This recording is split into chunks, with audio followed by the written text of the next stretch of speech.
साथियों सलाम, नमस्ते, सत श्री अकाल और जय भीम जोहार। साथियों अक्सर मैं एक शेर सुनाया करता हूँ आपको ना, इधर चिलमन से तुम झांको, उधर चिलमन से हम झांके, है ना। लेकिन अब झांका झांकी का खेल दोस्त अब खत्म होने जा रहा है। अब पर्दा उठ रहा है, लोगों के कंठ फूट रहे हैं, उनके भी जिन्होंने खामोशी की चादर ओढ़ ली थी। आप देख रहे हैं लगातार जो विवाद बढ़ता जा रहा है झारखंड में, कुर्मियों को एसटी का दर्जा देने की मांग, उसको लेकर आंदोलन और उसके विरोध में बड़े दमदार ढंग से प्रदर्शन, आंदोलन, प्रतिकार का एक अलग तेवर, अलग अंदाज। और हर की अपेक्षा थी कि वो बड़ी बड़ी राष्ट्रीय दामधारी पार्टियां कहां गायब है, उसके झारखंडी नेता क्यों चुप हैं, मौन व्रत क्यों धारण कर लिया है उन लोगों ने। सवाल भाजपा से भी, सवाल कांग्रेस से भी, और जो झारखंडी पार्टी है जेएमएम से भी, सवाल लेफ्ट की पार्टियों से भी, सवाल आरजेडी से भी, और ऐसी जितनी छोटी बड़ी पार्टियां उनसे भी। आपको पता है कि जेल के मरासू पार्टी खुलकर आई सामने कि हां, कुर्मियों को एसटी का दर्जा मिलना चाहिए।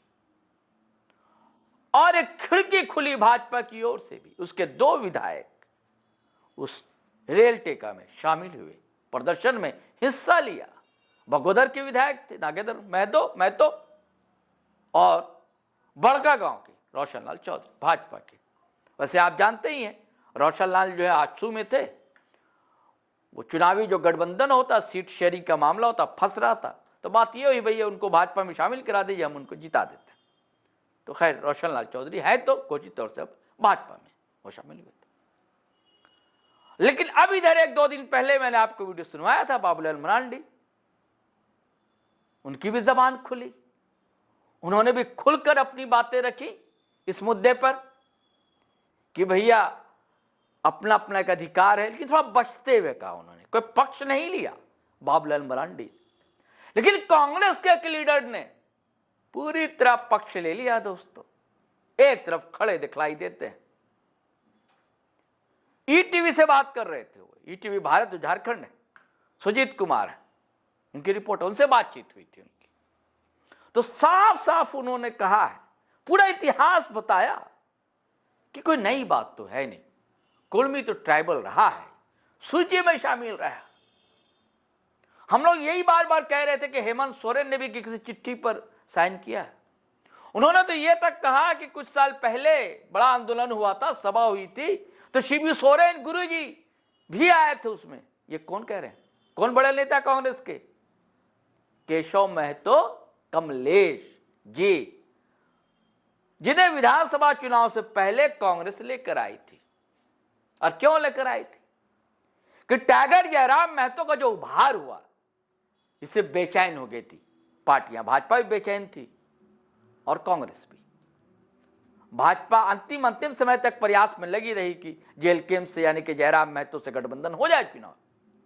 कई तरह के प्रलोभन दिए गए थे, ये खुद स्वीकार किया था इन्होंने, क्या नाम है, जयराम ने। जीटो लाइव पर आप पेज पर आप वीडियो में वो देख सकते हैं। विधानसभा चुनाव के आसपास हेलीकॉप्टर देने की बात थी, 2 मंत्री पद देने की बात थी, उसके बाद फिर पैसा भी देने की बात थी, सारी बातें खोलकर बता दी थी उन्होंने। लेकिन फिर जब नई बात बनी तो फिर चले गए थे, एनडीए में शामिल हो गई थी फिर वो आजसू पार्टी सुरेश महतो की। तो उसी दौर में फिर कमलेश बनाए गए कांग्रेस के प्रदेश अध्यक्ष। तो कांग्रेस ने भी चुप्पी साध ली थी, इधर जो विवाद चल रहा है। लेकिन अब जबान खुली, किनकी? केशव महतो कमलेश की। मैं बताता हूं आपको दोस्तों, Keshav Mahato Kamlesh Herbert Hope Risley का उदाहरण देते हैं। एडमिनिस्ट्रेटर थे अंग्रेजी दौर में वो। उन्होंने कहा कि जो 13 ट्राइबल की लिस्ट बनाई थी तो उसमें कुर्मी थे। ये मैं नहीं कह रहा हूं, केशव महतो कमलेश ने कहा। और फिर आगे वो कहते हैं कि 1901, 1911, 1921 इस जनगणना में भी बतौर एसटी कुर्मी समुदाय शामिल था। अब इस पर आप बहस कर सकते हैं, कांग्रेस के अंदर भी खींचतान मच सकती है, क्योंकि कांग्रेस के अंदर भी कई आदिवासी लीडर हैं जो दबे स्वर में, हालांकि सामने आकर नहीं कह रहे हैं, ऑफ द रिकॉर्ड तो विरोध कर रहे हैं वो कि भैया नहीं, कुर्मियों को तो एसटी का दर्जा नहीं दिया जाना चाहिए। जो रिसले की बात करते हैं वो उत्तराधिकार कानून की बात है, क्योंकि हर जनजातियों के अपने कानून है। जो कानून वो बने थे, सरकार ने बनाए थे, उससे इन लोग को अलग रखा गया। तो कहते कुर्मियों को भी अलग रखा गया था, यानी कि सरकार ने स्वीकार किया था कि जनजाति है। अब फिर आगे जो कहते हैं कि लगातार इस जनगणना में शामिल, बोले लेकिन क्यों हटाया गया, कैसे हटाया गया? बोले कि इसका कारण अब तक स्पष्ट नहीं हो सका है। और ये भी कहते हैं कि तब को ना झारखंड था, ना बिहार था, बंगाल प्रोविंस था पूरा, जिसमें उड़ीसा भी था, बिहार के हिस्से थे, झारखंड के हिस्से थे, बंगाल तो था ही। और ये भी आप जानते हैं दोस्तों कि इस समुदाय, जो कुर्मी समुदाय, इसकी आबादी उड़ीसा में भी है, पश्चिम बंगाल में भी है और झारखंड में भी। हालांकि ये भी एक बहस चल रहा है, विमर्श है कि कुर्मी ही कुर्मी है क्या, जबकि यहाँ की कुर्मियों का कहना कि नहीं, कुर्मी अलग है, हम कुर्मी। जबकि जो विरोध करने वाले उनका कहना कि नहीं, ये कुंभी जाति है जो कि महाराष्ट्र से आई थी। वो ये तर्क देती है कि यही कारण है कि शिवाजी महाराज को इन्होंने आदर्श माना, कई कुर्मी नेताओं ने उनकी प्रतिमाएं लगवाई।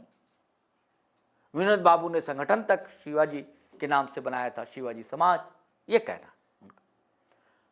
और अगर जयराम महतो की बात को सुनेंगे तो उनका कहना है कि कई लोग जो ये आरोप लगाते हैं कि भाई झारखंड की जब लड़ाई साथ लड़े तब क्यों नहीं आपने मांग उठाए, बोले कि तब एक महत्वपूर्ण मुद्दा था ये मामला। हालांकि वो ये भी कहते हैं कि पटना में सत्ताधारी दल के नेताओं ने विनोद बाबू से बात की थी कि आपको हम, आपके समाज को हम एसटी के दर्जा में शामिल कर देते हैं, आप झारखंड आंदोलन से हाथ खींच लीजिए। लेकिन विनोद बाबू तब नहीं माने, बोले कि नहीं, पहले हमें झारखंड जरूरी है, झारखंडियों की अस्मिता, उनकी परंपरा, उनकी संस्कृति, उनका जल जंगल जमीन का संरक्षण जरूरी है, हम नहीं कह सकते। और भी कुछ बातें केशव महतो, कमलेश ने दोस्तों बताई है। केशव महतो ने सिर्फ ये नहीं कहा कि गुरुजी सभा में शामिल हुए थे, ये भी कहा कि प्रधानमंत्री को, तत्कालीन प्रधानमंत्री को चिट्ठी तक गुरुजी शिबू सोरेन ने लिखी थी कि कुर्मियों को एसटी का दर्जा दिया जाना चाहिए। फिर से दोहरा दूं दोस्तों, कांग्रेस के प्रदेश अध्यक्ष केशव महतो कमलेश ये कह रहे हैं, यह उनका बयान है। उन्होंने कहा कि वो भी सुविधाओं से वंचित है, उसकी भी एक परंपरा है, संस्कृति है, टोटेम है, गोष्ठी है। हाँ, लेकिन ये जरूर कहते हैं कि दो बड़ा समुदाय है, इनके बीच कटुता नहीं होनी चाहिए, इसकी जरूरत नहीं है। लोकतंत्र है, हर को अधिकार है मांग रखने का। अब ये देना नहीं देना ये सरकार का काम है। सरकार देगी एसटी का दर्जा, उन्हें नहीं देगी, उसको लेकर जिस ढंग से विरोध हो रहा है और जो दोनों जानिब से कटुता देखने को मिल रही है, नफरत से लबरेज बयान उछल रहे हैं जगह जगह गेंद की तरह, ये स्टॉप होना चाहिए, इस पर ब्रेक लगनी चाहिए, रोक लगनी चाहिए। चलिए साथियों, फिर हम नए वीडियो के साथ हाजिर रहेंगे। आपसे वही गुजारिश है कि अगर आप पहली बार आए हैं तो चैनल सब्सक्राइब कर लीजिए। अब वीडियो हमेशा की तरह खटाखट फटाफट दनादन शेयर कीजिए, लाइक कीजिए, कमेंट कीजिए। आज्ञा दीजिए, इजाज़त दीजिए। जय हिंद, जय भारत।